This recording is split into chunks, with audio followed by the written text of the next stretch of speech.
Hello student, स्वागत है आपका अपना चैनल आईपी सेंटर में। आज का वीडियो में हम देखेंगे कि जिसका भी सेमेस्टर वन में मेजर पेपर हिस्ट्री है, या फिर जिसका भी सेमेस्टर वन में माइनर पेपर हिस्ट्री है, या फिर जिसका भी सेमेस्टर वन में वैल्यू एडेड कोर्स का जो पहला सब्जेक्ट है अंडरस्टैंडिंग इंडिया है, ये तीनों के लिए इंपॉर्टेंट है। देखिए, जो क्वेश्चन है आपका तीनों में पढ़ना है और तीनों के लिए जो 100% गारंटी की इंपॉर्टेंट है। ठीक है, देखिए क्वेश्चन क्या है कि ऋग्वैदिक कालीन भारत की राजनीतिक, सामाजिक, आर्थिक एवं धार्मिक अवस्थाओं का वर्णन करें।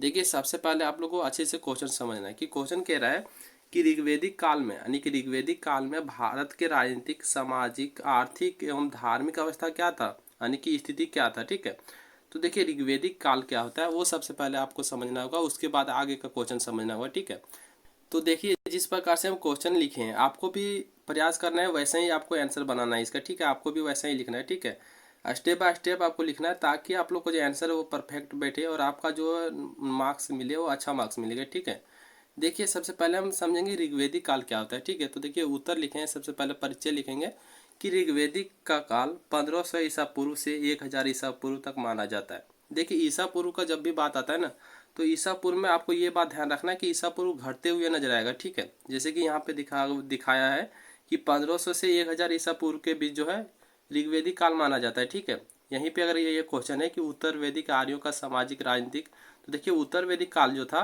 वो 1000 ईस्वी से 600 ईसा पूर्व के जो है मध्य माना जाता है। ठीक है, यानी कि जहाँ पे भी ईसा पूर्व का बात आता है वहाँ पे जो है घटते हुए नजर आएगा। ठीक है, ये बात आपको ध्यान में रखना है। उसके बाद देखिए क्या है कि ऋग्वैदिक काल 1500 ईसा पूर्व से 1000 ईसा पूर्व तक माना जाता है।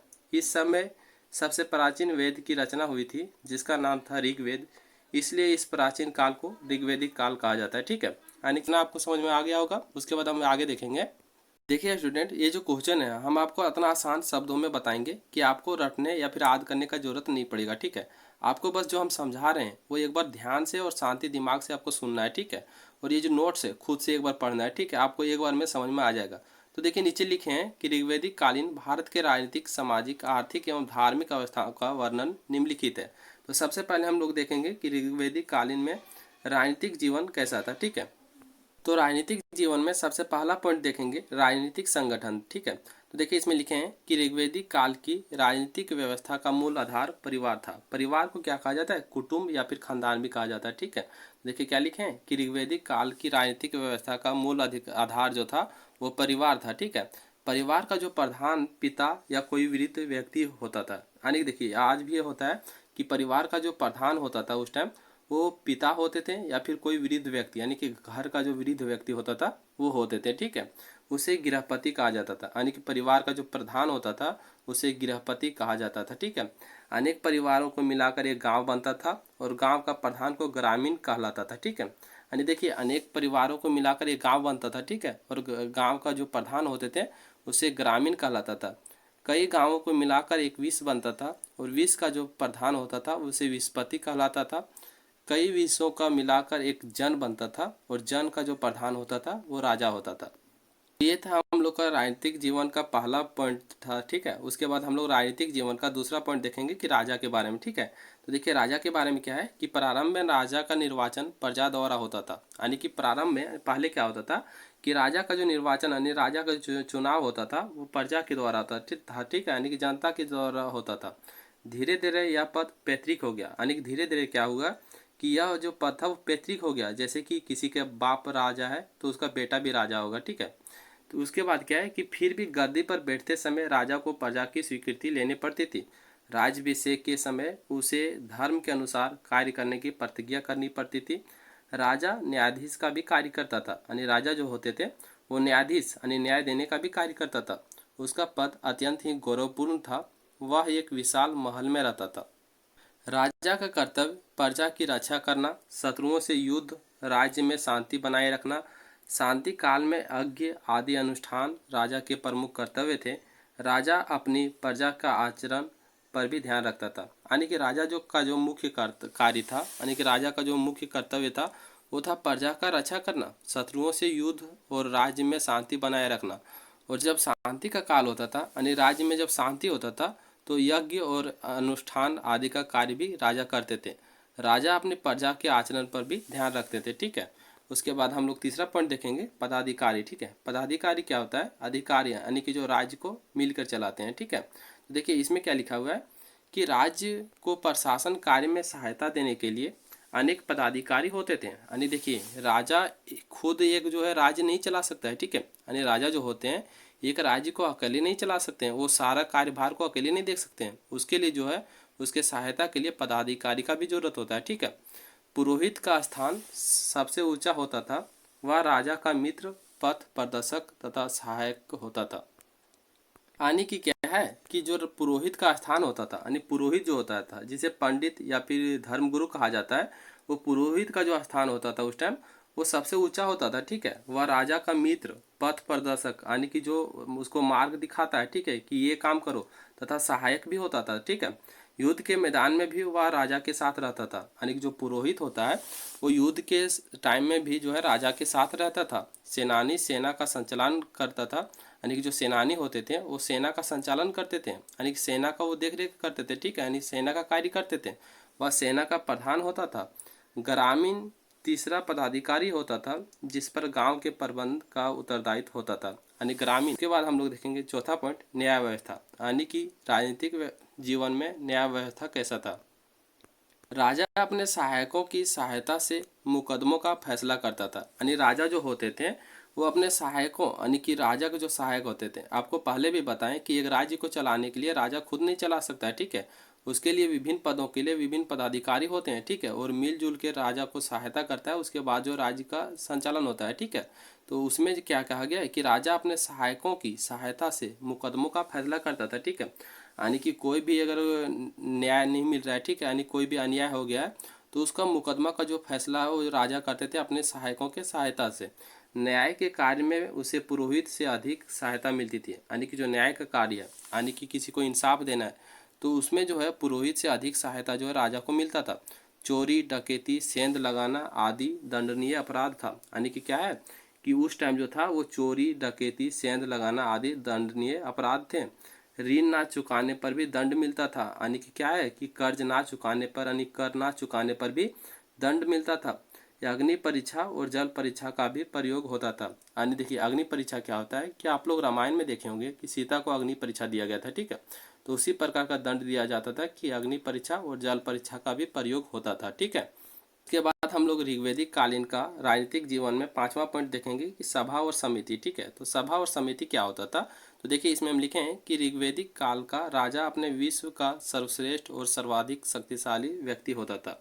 यानी कि क्या बोल रहा है कि ऋग्वैदिक काल का राजा जो होते थे वो अपने विश्व का यानी अपने राज्य का सर्वाधिक सर्वश्रेष्ठ और शक्तिशाली व्यक्ति होते थे। ठीक है, देखिए उसमें क्या है कि उसके ऊपर अंकुश लगाने के लिए सभा और समिति नामक दो संस्थाएं थी। देखिए यानी कि क्या है कि जो ऋग्वैदिक काल में था वो राजा अपने विश्व का सर्वश्रेष्ठ और सर्वाधिक शक्तिशाली व्यक्ति होता था। ठीक है, लेकिन देखिए कोई भी व्यक्ति जब सर्वाधिक शक्तिशाली और सर्वश्रेष्ठ हो जाता है ना, तो उस पर जो है कुछ ना कुछ घमंड हो जाता है। ठीक है, यानी कि उसको जो अपने आप पे घमंड हो सकता है, तो उसके ऊपर जो है अंकुश लगाने के लिए सभा और समिति नामक दो संस्थाएं थी। एग्जाम्पल के लिए आपको बताते हैं कि मान लिया जाए अगर प्रधानमंत्री को किसी कारणवश से कोई भी घमंड हो गया, ठीक है, या फिर कोई भी गलत काम कर रहा है, ठीक है, प्रधानमंत्री, तो उस पर कौन अंकुश लगा सकता है? उस पर अंकुश लगा सकता है जो विपक्ष में बैठा है। ठीक है, विपक्ष में जो बैठा है वो उसके ऊपर सवाल उठाएगा। ठीक है, और सवाल पूछेगा उसके ऊपर। ठीक है, तो इस प्रकार जो अंकुश लगाने के लिए सभा और समिति नामक दो संस्थाएं थी।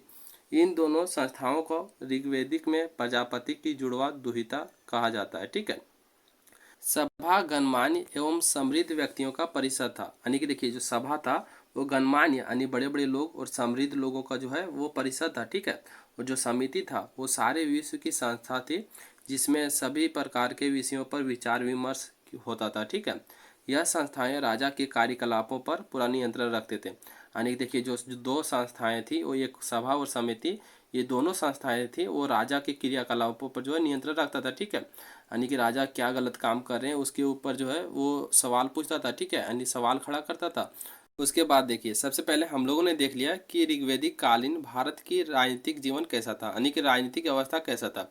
उसके बाद हम लोग देखेंगे सामाजिक जीवन यानी कि सामाजिक अवस्था। ठीक है, तो सामाजिक अवस्था में सबसे पहला पॉइंट है कि परिवार। तो परिवार के सब बारे में सबसे पहले हम लोग समझेंगे। तो देखिए इसमें लिखा हुआ है कि सामाजिक संगठन में परिवार सबसे छोटी इकाई थी। यानी देखिए साधारण सी बात है कि कोई भी सामाजिक संगठन में जो परिवार होता है वो सबसे छोटी इकाई होता है, ठीक है। पिता परिवार का मालिक तथा रक्षक माना जाता था। यानी जो पिता होते थे वो परिवार का मालिक या फिर रक्षक माना जाता था, ठीक है। पिता के संपत्ति का उत्तराधिकारी जो होते थे वो पुत्र होता था। पुत्री को संपत्ति तब मिलती थी जब वह अपने पिता का एकमात्र संतान होता था। यानी देखिए ऋग्वेदिक कालीन में क्या था सामाजिक जीवन में कि जो पिता का जो संपत्ति होता था उस पे जो होता था वो पुत्र का अधिकार होता था, लेकिन पुत्री का संपत्ति तब मिलता था जब वह अपने पिता का एकमात्र संतान होती थी, ठीक है। आजकल की तरह उस समय भी पुत्र की कामना की जाती थी। यानी देखिए आजकल भी जैसे लोग चाहते हैं ना कि हमको बेटा हो, उसी प्रकार पहले भी होता था कि पुत्र का कामना किया जाता था, ठीक है। यानी पुत्र। उसके बाद हम लोग देखेंगे ऋग्वेदिक कालीन भारत की सामाजिक जीवन का दूसरा पॉइंट, स्त्रियों की स्थिति। यानी कि ऋग्वेदिक काल में स्त्रियों की स्थिति कैसा था, ठीक है। तो देखिए इसमें क्या लिखा हुआ है कि ऋग्वेदिक काल में स्त्रियों समाज में बड़ा ऊंचा स्थान था, ठीक है। देखिए ऋग्वेदिक काल में जो था स्त्रियों का समाज में ऊंचा स्थान था। उन्हें इज्जत की नज़र से देखा जाता था, ठीक है। यानी उस टाइम जो था वो उन्हें जो है इज्जत का नज़र से देखा जाता था। वह घर के मालकिन समझी जाती थी। देखिए आज भी है जो हम लोग का समाज में ऐसा होता है कि जो स्त्री होते हैं उसको जो है घर का मालकिन समझा जाता है, ठीक है। उसी प्रकार पहले भी होता था। और धार्मिक कार्य में पति के साथ भाग लेती थी। यानी देखिए कोई भी धार्मिक कार्य होता था तो उसमें जो स्त्री है वो उसमें जो पति के साथ भाग लेती थी, ठीक है। नियम के अनुसार स्त्रियों स्वतंत्र नहीं रह सकती थी। उन्हें अपने पुरुष संबंधियों पिता भाई आदि की संरक्षण में रहना पड़ता था। विवाह होने पर वह अपने पति और पुत्र के संरक्षण में रहती थी। देखिए लेकिन उस टाइम ये भी था कि जो स्त्री है वो स्वतंत्र रूप से नहीं रह सकती थी, ठीक है। उन्हें अपने पुरुष या फिर अपने जो पिता भाई या कोई भी सगे संबंधी है उसके संरक्षण में जो उन्हें रहना पड़ता था, ठीक है। उसके बाद हम लोग ऋग्वेदिक काल का भारत के सामाजिक जीवन में तीसरा पॉइंट देखेंगे, विवाह प्रथा। तो विवाह प्रथा उस टाइम कैसा था, ठीक है। तो देखिए इसमें क्या लिखा हुआ है कि सामान्यतः एक समय में एक ही पत्नी को रखने की प्रथा थी। देखिए ऋग्वेदिक काल में ये था कि उस टाइम ये था कि उस समय जो है एक ही समय में एक ही पत्नी को जो रखने का प्रथा था, ठीक है। परंतु राजवंशों में बहुविवाह की प्रथा प्रचलित हुआ। यानी कि क्या हुआ, लेकिन जो राजाओं थे उसमें ये प्रचलन हो गया कि एक से ज़्यादा जो है शादी करने का जो प्रचलन होने लगा, ठीक है। दहेज की प्रथा सामान्य रूप से नहीं थी, परंतु कुछ लोग कन्या तथा पुत्र में दोष रहने पर दहेज देकर उनकी विवाह करते थे। यानी देखिए क्या है कि उस टाइम जो दहेज प्रथा नहीं था, ठीक है, यानी दहेज लेने का प्रथा नहीं था, लेकिन क्या था कि कुछ लोग जो कन्या तथा पुत्र में अगर कोई दोष रहता था तो दहेज देकर उनका जो विवाह करने का प्रथा था, ठीक है। विवाह एक पवित्र बंधन माना जाता था। वह समय अंतरजातीय विवाह भी प्रचलित था। यानी देखिए विवाह जो उस टाइम माना जाता था वो माना जाता था कि विवाह एक पवित्र बंधन है, ठीक है, आज भी माना जाता है। लेकिन क्या था कि उस समय अंतरजातीय विवाह भी प्रचलित था। यानी अंतरजातीय विवाह क्या होता है, यानी एक से दूसरे जाति में शादी करने का जो प्रचलन था, ठीक है। यानी कि ऐसा नहीं था कि एक इंसान को अपनी ही जाति के अंदर जो है शादी करना है, ठीक है, यानी अंतरजातीय का प्रचलन था। उसके बाद हम लोग चौथा पॉइंट देखेंगे, वेशभूषा। यानी कि ऋग्वेदिक काल में सामाजिक जीवन में वेशभूषा कैसे था, ठीक है, यानी कैसे लोग रहते थे। तो देखिए इसमें क्या लिखा हुआ है कि आर्य बड़े सुंदर वस्त्र तथा आभूषण पहना करते थे। यानी कि उस टाइम जो ऋग्वेदिक काल में जो आर्य थे, आर्य समाज के लोग थे, वो बड़े ही सुंदर वस्त्र तथा आभूषण पहना करते थे। वे सूती और ऊनी दोनों प्रकार के कपड़े पहनते थे। देखिए उस टाइम जो प्रचलन था वो सूती कपड़ा और ऊनी कपड़ा दोनों का जो प्रचलन था, ठीक है, और वो दोनों प्रकार के कपड़े पहनते थे। स्त्रियां चोटी बांधती थी। यानी जो स्त्रियां थी वो चोटी बांधती थी। स्त्री और पुरुष दोनों का आभूषण का शौक था, ठीक है, यानी स्त्री और पुरुष दोनों को जो था वो आभूषण यानी कि गहने जेवरात पहनने का जो शौक था, ठीक है। उसके बाद हम लोग सामाजिक जीवन का पांचवा पॉइंट देखेंगे, खान पान, ठीक है। यानी कि ऋग्वेदिक काल में सामाजिक जीवन में खान पान कैसा था, ठीक है। तो देखिए इसमें क्या लिखा हुआ है कि इस युग में चावल जौ घी आदि मुख्य भोजन थे। यानी उस टाइम जो था वो चावल जौ घी आदि जो था वो मुख्य भोजन था, ठीक है। लोग फल और सब्जी का भी प्रयोग करते थे, लेकिन क्या है कि उस टाइम लोग जो थे वो फल और सब्जी का भी प्रयोग करते थे। विशेष अवसरों पर लोग भेड़ बकरी का मांस भी खाते थे। यानी अगर कोई भी अवसर रहा या फिर कोई भी उत्साह रहा है, ठीक है, अब जैसे भी शादी जैसे कार्यक्रम है तो उसमें जो है भेड़ बकरी का मांस भी लोग खाते थे, ठीक है। वे सोमरस और सूरा का उपयोग करते थे। यानी वे क्या करते थे, सोमरस और सूरा का उपयोग करते थे। देखिए सोमरस क्या होता है, सोम एक वृक्ष के रस से बनाया जाता था, उसमें नशा नहीं रहता था। सूरा जो था वो सूरा अनाज से बनाई जाती थी, इसमें नशा होता था। ठीक है, उसके बाद देखेंगे मनोरंजन, यानी कि उस टाइम मनोरंजन का क्या उपलब्ध था। ठीक है, तो देखिए मनोरंजन में क्या है कि जुआ, घुड़सवार, रथ दौड़ आदि मनोरंजन के मुख्य साधन थे। उत्सवों एवं त्योहारों के अवसर पर लोग नाचते गाते भी थे। ठीक है, तो ये था उसका मनोरंजन का साधन। उसके बाद हम लोग देखेंगे कि ऋग्वेदिक काल में सामाजिक जीवन में घर कैसा था। ठीक है, तो देखिए 7वां पॉइंट है घर। ठीक है, आपको ऐसे ही पॉइंट बाय पॉइंट लिखना है। ठीक है, तो आपको अच्छे मार्क्स मिलेगा। तो देखिए घर में क्या लिखे कि इस युग में मकान बांस के बने होते थे। घर में अग्निशाला रहता था जिसमें हमेशा अग्नि जलती रहती थी। यानी कि उस टाइम क्या था, जो घर बनता था, वो जो मकान जो बनता था वो बांस से बने होते थे। ठीक है, और घर में अग्निशाला रहता था। अग्निशाला क्या होता था कि अग्निशाला होता था जिसमें जो हमेशा अग्नि जलते रहता था। ठीक है, यानी हमेशा उसमें आग जलते रहता था। ठीक है, उसके बाद हम लोग 8वां पॉइंट देखेंगे, वर्ग एवं जातीय व्यवस्था। यानी कि उस टाइम क्या जातीय व्यवस्था भी था या फिर वर्ग व्यवस्था भी था। ठीक है, देखिए इसमें क्या लिखा हुआ है, पहले जातीय व्यवस्था का भेदभाव नहीं था। ठीक है, देखिए उस टाइम क्या था कि पहले जो था वो जातीय व्यवस्था का भेदभाव नहीं था, लेकिन धीरे धीरे लोगों के जीवन में जटिलता बढ़ती गई। यानी देखिए पहले जातीय व्यवस्था नहीं था, लेकिन धीरे धीरे जो लोगों के जीवन में जटिलता बढ़ती गई, जिसके कारण जाति प्रथा का जन्म हुआ। यज्ञ पूजा आदि के काम में जो लोग लगे थे वो ब्राह्मण कहलाए। कुछ लोग गांव की रक्षा का भार लेकर युद्ध के अभ्यास में लगे, उन्हें क्षत्रिय कहा गया। बाकी लोग खेती में काम करने लगे, लेकिन बाद में व्यापार में लगे, उसे जो वैश्य कहा गया। और उसके बाद देखिए नीचे सेंटेंस लिखा हुआ है कि आर्यों ने अनार्यों, देखिए ये कि यहाँ वर्ड आ रहा है कि अनार्यों, तो अनार्यों क्या होता है, तो देखिए आर्य समाज जो थे वो आर्य थे। ठीक है, लेकिन अनार्य वो थे जो आर्य नहीं थे। ठीक है, तो देखिए आर्य जो समाज थे वे विकसित समाज थे उस टाइम। ठीक है, और अनार्य वे थे जो कमजोर वर्ग के थे। ठीक है, जो गरीब वर्ग के थे। ठीक है, यानी जो आर्य नहीं थे। तो इसमें लिखा हुआ है कि आर्यों ने अनार्यों पर विजय प्राप्त करने के बाद कुछ को अपने यहाँ सेवा के लिए रख लिया, वे शूद्र कहलाए। धीरे धीरे वर्ण व्यवस्था आरंभ होकर फिर उनमें अनेक भेदभाव बढ़ते गए। ठीक है, देखिए देखिए हम लोग सबसे पहले ऋग्वेदिक काल में भारत की राजनीतिक जीवन और सामाजिक जीवन देखनी है। ठीक है, अब हम लोग देखेंगे आर्थिक जीवन। ठीक है, यानी कि ऋग्वेदिक काल में भारत की आर्थिक जीवन कैसा था। तो इस आर्थिक जीवन में सबसे पहला पॉइंट देखेंगे कृषि। ठीक है, देखिए आप लोग को आर्थिक जीवन अगर समझ में नहीं आ रहा है तो आप लोग साधारण शब्द में ये समझ लीजिए कि उस टाइम जो कमाने का जरिया क्या था। ठीक है, यानी कि उस टाइम जो खर्चा कैसे चलता था। तो देखिए सबसे पहला पॉइंट है इसमें कृषि। ठीक है, तो देखिए इसमें क्या लिखा है कि कृषि आर्यों का प्रधान व्यवसाय था। यानी जो कृषि था उस समय वो आर्यों का जो प्रधान व्यवसाय था, यानी मुख्य व्यवसाय था। सबके खेत अलग अलग होते थे, परंतु चारागाह सबका एक में होता था। यानी देखिए क्या हुआ है कि खेत सबका अलग अलग होता था। ठीक है, लेकिन चारागाह यानी जहाँ पे पशु चराते थे उसका जो सबका एक समान होता था। ठीक है, एक में ही होता था। ठीक है, खेती हल से की जाती थी, वह मुख्यतः गेहूं और जौ की खेती करते थे। आर्य जब गंगा यमुना की उपजाऊ भूमि में आ गए तब उनकी कृषि में बहुत उन्नति हुई। गेहूं जौ के अतिरिक्त वे चावल भी पैदा करने लगे। ठीक है, यानी कि देखिए पहले जो आर्य समाज ये करते थे कि पहले जो मुख्य रूप से खेती करते थे वो गेहूं और जौ का ही खेती करते थे। ठीक है, लेकिन जब उसने गंगा जमुना के उपजाऊ भूमि में आ गए ना, तब उनका जो कृषि में बहुत उन्नति हुआ है। ठीक है, और कृषि में उन्नति होने के कारण वो गेहूं जौ के अतिरिक्त यानी गेहूं जौ के अलावा जो है वो चावल का भी खेती करने लगे। ठीक है, तो ये आर्थिक जीवन का सबसे पहला पॉइंट था कृषि। ठीक है, उसके बाद हम लोग दूसरा पॉइंट देखेंगे पशुपालन। तो देखिए दूसरा पॉइंट में क्या लिखा हुआ है कि आर्यों का दूसरा मुख्य व्यवसाय पशुपालन था। यानी देखिए सबसे पहला जो मुख्य व्यवसाय था वो कृषि था, लेकिन दूसरा जो था वो पशुपालन था। ठीक है, गाय को पवित्र समझा जाता था, बैल को हल जोतने तथा गाड़ी खींचने के काम में लाया जाता था, घोड़े का प्रयोग रथ में किया जाता था। इसके अतिरिक्त वे कुत्ते भेड़ बकरी आदि को भी पालते थे। यानी देखिए उसके बाद हम लोग तीसरा पॉइंट देखेंगे दस्तकारी। ठीक है, तो देखिए दस्तकारी क्या होता है, तो दस्तकारी को आप लोग साधारण भाषा में समझ लीजिए कलाकारी। ठीक है, तो देखिए इसमें क्या लिखा हुआ है कि आर्य दस्तकारी के कार्य में भी निपुण थे। यानी कि क्या थे, जो आर्य थे वो दस्तकारी के कार्य में भी जो थे निपुण थे। ठीक है, यानी अच्छे थे। ठीक है, बढ़ई अच्छे अच्छे रथ तथा गाड़ियां बनाते थे। यानी जो बढ़ी थे, यानी देखिए कारपेंटर जिसको बोला जाता है, वो अच्छे अच्छे रथ और गाड़ियां बनाते थे।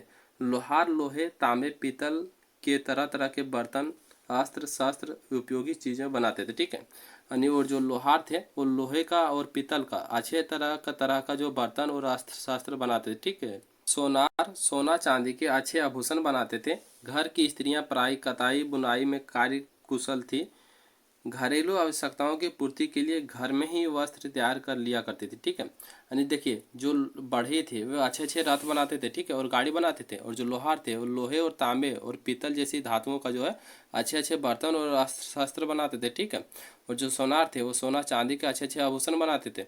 और घर की जो स्त्रियां होती थी वो कताई बुनाई का भी कार्य करती थी। ठीक है, और कताई बुनाई के कार्य करके वो अपने जो वस्त्र खुद जो है तैयार करती थी। ठीक है, तो ये था उसका दस्तकारी। उसके बाद हम लोग चौथा पॉइंट देखेंगे, व्यापार। ठीक है, तो व्यापार में क्या लिखें कि आर्यों के जीविका का एक साधन व्यापार भी था। यानी जो आर्य थे, यानी कि ऋग्वैदिक काल में जो आर्य थे उसका जो जीविका का एक जो और साधन था वो व्यापार भी था। ठीक है, यह आंतरिक तथा विदेशी दोनों प्रकार के व्यापार करते थे। शुरू में वस्तु विनिमय द्वारा वस्तुओं का मूल्य आंका जाता था। ठीक है, यानी देखिए जो आर्यों का जीवन का एक जो और मुख्य साधन था वो व्यापार भी था। ठीक है, यह आंतरिक तथा विदेशी दोनों प्रकार का व्यापार करते थे। देखिए आंतरिक यानी कि अपने राज्य में, ठीक है, और विदेशी मतलब दूसरे देश में। ठीक है, दोनों प्रकार का व्यापार करते थे।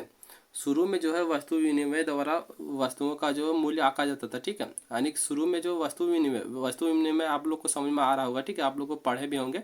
वस्तु विनिमय क्या होता था कि एक वस्तु के बदले जो है दूसरे वस्तु को लेना। ठीक है, एग्जाम्पल के लिए आपको अगर गेहूं लेना है, ठीक है, और आपके पास अगर चावल है तो आप चावल देके गेहूं ले सकते हैं। ठीक है, या फिर कुछ भी खरीदना है तो आप कोई भी सामान देके उसको खरीद सकते हैं। ठीक है, तो ये होता था वस्तु विनिमय।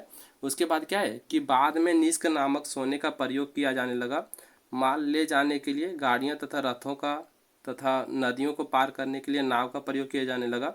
व्यवसाय का प्रमुख वस्तुएं कपड़े तथा चमड़े होते थे। ठीक है, तो इतना हम लोग ने ऋग्वैदिक कालीन भारत की राजनीतिक, सामाजिक और आर्थिक जीवन के बारे में देख लिए।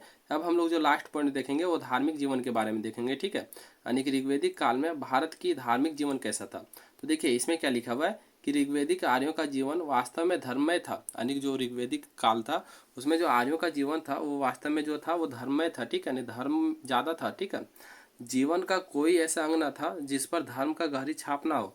इस काल का धर्म बड़ी उच्च दशा में था जिसका स्वरूप निम्नलिखित था। उसके बाद देखिए हम लोग सबसे पहला पॉइंट देखेंगे प्राकृतिक उपासना। यानी प्राकृतिक उपासना क्या होता है, यानी प्रकृति का पूजा करना। ठीक है, देखिए ऐसा कहा जाता है ना कि हिंदू धर्म में अधिकांश जो देवी देवता को जो पूजा जाता है वो प्राकृति को ही पूजा जाता है। ठीक है, तो देखिए इसी में यही पॉइंट में लिखा हुआ है कि ऋग्वैदिक आर्य प्रकृति की पूजा किया करते थे। यानी कि जो ऋग्वैदिक आर्य थे वो प्रकृति की पूजा किया करते थे। ठीक है, उनका विश्वास था कि सूर्य, चंद्रमा, वायु, मेघ आदि में ईश्वर निवास करते हैं और इन सब की उपासना किया करते थे। देखिए वास्तव में जो हिंदू धर्म में पूजा किया जाता है वो प्रकृति का ही पूजा किया जाता है। ठीक है, देखिए इसमें वही लिखा हुआ है ना कि ऋग्वैदिक आर्य जो थे वो प्रकृति का ही पूजा करते थे। उनका विश्वास था कि सूर्य, चंद्रमा, वायु, मेघ आदि में ईश्वर निवास करते हैं। यानी वो लोग ये मानते थे कि जिसका अंत नहीं हो सकता वही ईश्वर है। ठीक है, और इन सब की उपासना किया करते थे। उसके बाद देखिए दूसरा पॉइंट है कि एकेश्वरवाद। देखिए एकेश्वरवाद क्या होता है, तो देखिए एक ईश्वरवाद ये होता है कि एक ईश्वर। ठीक है, तो एक ईश्वर आप लोग साधारण में समझ लीजिए। तो देखिए इसमें लिखा हुआ है कि ऋग्वेद काल में विश्व को एक ही देव का सृजन माना जाने लगा और अंत में जाकर एकेश्वरवाद का जन्म हुआ। ठीक है, यानी देखिए उस टाइम ये माना जाने लगा कि जो देव का जो सृजन है यानी भगवान का सृजन जो है वो एक ही है। ठीक है, यानी भगवान एक ही है, उसी से सब भगवान का जो है जन्म हुआ है। ठीक है, और अंत में जाकर एक ईश्वरवाद का जन्म हुआ। ठीक है, यानी सभी लोग जो है एक ही भगवान को मानने लगा। उसके बाद देखिए तीसरा पॉइंट है कि धार्मिक कृत्य। यानी धार्मिक कृत्य मतलब क्या होता है कि उस टाइम जो है धार्मिक काम क्या क्या होते थे। ठीक है, यानी धर्म के लिए क्या क्या काम होते थे। देखिए धार्मिक कृत्य में क्या लिखे कि यज्ञ तथा बलि का ऋग्वैदिक धर्म में बहुत बड़ा महत्व था। यानी कि ऋग्वैदिक काल में क्या था कि यज्ञ तथा बलि का ऋग्वैदिक काल में बहुत बड़ा प्रचलन था। ठीक है, यानी यज्ञ करना और बलि का। ठीक है, यज्ञ में दूध, यानी घी, मांस, सोमरस आदि को देवताओं के ऊपर जो चढ़ाया जाता था। धार्मिक कार्य में प्रार्थना तथा स्तुति का बड़ा उच्च स्थान था। आर्यों का विश्वास था कि वह प्रार्थना ईश्वर तक पहुंचती है और वह उससे प्रसन्न होता है। गायत्री मंत्र का बहुत बड़ा महत्व था जिसका पाठ दिन में 3 बार अर्थात प्रातःकाल, दोपहर, संध्या समय में किया जाता था। देखिए ऋग्वैदिक काल में यज्ञ तथा बलि का बहुत बड़ा महत्व था। ठीक है, यज्ञ में दूध यानी घी, मांस आदि को देवताओं के ऊपर चढ़ाया जाता था। ठीक है, और ऐसा माना जाता था कि देवताओं को के ऊपर ये सब चढ़ाने से देवता जो प्रसन्न होते हैं। ठीक है, इस प्रकार का जो क्वेश्चन है इसमें इसका जो अंत है वो आप लोग निष्कर्ष से कीजिएगा। ठीक है, देखिए निष्कर्ष लिखना बहुत ही जरूरी होता है, विशेष करके ये लॉन्ग आंसर टाइप वाला क्वेश्चन में, क्योंकि निष्कर्ष लिखने से ये पता चलता है कि स्टूडेंट ने आंसर कैसा लिखा है। ठीक है, तो देखिए निष्कर्ष में आप लोग चाहे 2 लाइन या 4 लाइन जितना भी लिख सकते हैं, निष्कर्ष जरूर लिखिए। ठीक है, तो देखिए निष्कर्ष में हम लोग लिखें कि ऊपर लिखे गए बिंदुओं के आधार पर ऋग्वैदिक काल में भारत के राजनीतिक, सामाजिक, आर्थिक एवं धार्मिक जीवन को स्पष्ट रूप से समझा जा सकता है। ठीक है, एवं ऊपर लिखे गए शब्दों के आधार पर यह कहा जा सकता है कि उस समय समाज में अच्छाई के साथ साथ बुराई भी मौजूद था। ठीक है, तो उम्मीद करते हैं आप लोग को जो ये क्वेश्चन है अच्छे से समझ में आया होगा।